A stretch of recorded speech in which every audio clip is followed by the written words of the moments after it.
هاي، ازيكم يا جماعه؟ عاملين ايه؟ بطلنا النهارده هو كابتن فيليبس، ايوه اللي عمل عنه توم هانكس الفيلم، واللي قال عنه اوباما انه مثل لكل امريكي حول الواجب واللي يكرموه في كل مكان. للي ما يعرفش، قراصنه صوماليين هاجموا سفينه امريكيه واختطفوا القبطان واحتجزوه رهينه لمده 3 ايام علشان الفديه، لحد ما جت البحريه الامريكيه وانقذته. البحاره زملاء كابتن فيليبس قالوا احنا سكتنا تقديرا للتروما اللي حصلت لك، ولكن حيث انها وصلت لتوم هانكس بقى فانت السبب ان السفينه دي اتخطفت اساسا، لان الشركه بعتت ايميل بتعليمات انك ما ينفعش تبحر اقل من مسافه معينه من الشاطئ علشان القراصنه ما يوصلوناش، ولكن انت علشان تقصر المسافه وتوفر فلوس تجاهلت الكلام ده وكنت هتضيع نفسك وتضيعنا معاك. الميديا واجهته بالايميل، قريته فقال لهم يعني بس ما لقيتهاش تفرق 400 متر من 600 متر. الاستاذ عبد المقصود بتاع شؤون الطلبه بيتكلم، مش راجل موظف في مؤسسه ليها قوانين. فابتدى يتهاجم، امال بس عملت لنا شبح مع القراصنه وبتاع. قال لهم يا جماعه انا ما كدبتش، انا ما قلتلكوش ان انا فديت السفينه بروحي، هم اللي خدوني. الله، طب ما يا جماعه حد يمدح حد، امال فين البطوله في الموضوع؟ الاجابه مفيش. طيب ليه الناس دي حولت موظف فاشل وقله لبطل؟ الاجابه ان الفلسفه الامريكيه تعز قوي فكره السوبر هيرو، وبالذات لو بني ادم عادي ما عندوش منصب، مش مدرب، مش مسلح، مش عضلات، مش بادي بيلدينج، ومع ذلك وقت الجد يقدر يسوي الهوائل. الامريكاني الجامد قوي، وبتزداد اهميته وقت الاحباط والشك. الحادثه دي حصلت سنه 2009 عز الازمه الاقتصاديه، لما كان مئات الالاف من الناس بيترفدوا من اشغالهم وبيطردوا من بيوتهم، وكان في حاله شك عامه في المؤسسات. البنوك العريقه طلعوا حراميه، المؤسسات بشكل عام ما كانوش على المستوى، فكانت الناس متعطشه لاي نموذج يرجع لهم ثقتهم في نفسهم كشعب وانهم قادرين يتصدوا للمحن.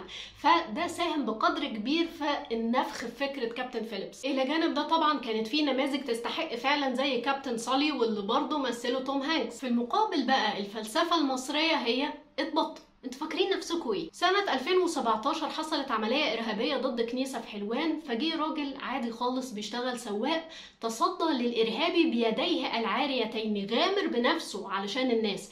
ده البطل بتعريف الألف واللام. ومع ذلك تاني يوم ما تعرفش منين حد ابن حلال راح مسرب الصحيفة الجنائية بتاعت الراجل، اللي هو ما تفرحوش بنفسكوا قوي، يعني البطل بتاعكوا طلع سوابق. وزارة الداخلية كرمته، بس في بلد تانية أقل ما فيها كانوا أطلقوا اسمه على الشارع ناهيكم عن فيلم يتعمل عنه. فرضنا جدلا إن هو عمل مشاكل زمان، يا سيدي ربنا ألهمه بلحظة شجاعة أغلب الناس ما تقدرش عليها. ما يمكن يبقى ده مثال إن في بني آدم أنت رامي طوبته وممكن معدنه الكويس يبان. في تاريخنا في واقعة جميلة قوي، وقت ثورة 19 قرية زفت حبت انها تعلم على انجلترا، فاعلنوا استقلالهم عن المملكة المصرية وقيام جمهورية زفت، واختاروا لنفسهم رئيس جمهورية وعلم ونشيد وجريدة وكل حاجة، ونجحوا ان هم يصمدوا قصاد انجلترا لمدة 10 ايام، قرية قصاد امبراطورية. وكان احد اهم الابطال اللي منعوا اقتحام الانجليز للقرية مجرم خطير سابق اسمه سبع الليل، ولكن يشاء ربك ان الواقعة دي تتسبب في تغيير حياته. وطلب سبع الليل من عازف ربابة القرية ان في حال استشهاده يحكي بطولاته للناس، كما لو كان مصدق انه يلاقي حاجة يطهر بيها سيرته. احنا في وقت احباط وقلة فلوس وجرايم غريبة علينا، فمحتاجين اي حاجة ترجع لنا الثقة والامل. وادينا شفنا اهو ناس تانية في ظروف مشابهة خدوا اللي جه بسكتهم وعملوه بطل. احنا في حياتنا اليومية في ناس عادية خالص بتنط وقت الحوادث في النار وتنتشل العربيات الغرقانة علشان تنقذ ناس ما تعرفهاش خالص، وبنعمل ده باي ديفولت وبنعتبره الواجب، ما بنعتبروش بطولة ابدا. يعني لو حكينا الحاجات دي للناس بره مش هيصدقونا. في مظاهر تحلل اجتماعي واضحة ما ينفعش ان احنا ننكرها ولازم نواجهها، بس الشعب ده جواه خير كتير محتاج اللي يشتغل عليه. وانا في الكلية كان دكتور عادل عبد الغفار بيدربنا ان احنا نكتب صيغة لاعلانات التوعية، يعني فانا كنت بكتب صيغة اعلان ضد التحرش، وطبعا عملت الاعلان دب قانون العقوبات، الحبس، مش عارف ايه. فدكتور عادل سألني طب انت ليه عملتي صيغة الاعلان بتاعك كلها تهديد كده؟ فانا اتفاجئت بصراحة من السؤال، قلت له ما مجرم يعني. قال لي معاكي، بس الرسالة الإعلامية الذكية هي اللي تخاطب كل جوانب البني آدم.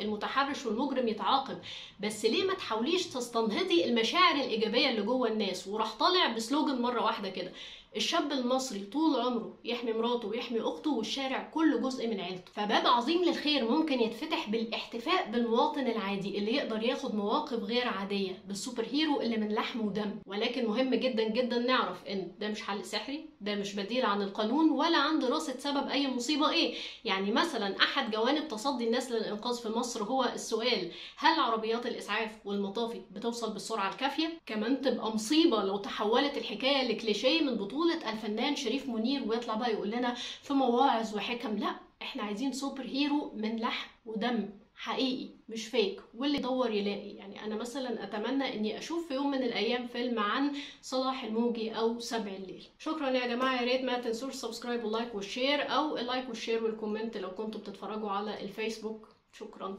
باي باي.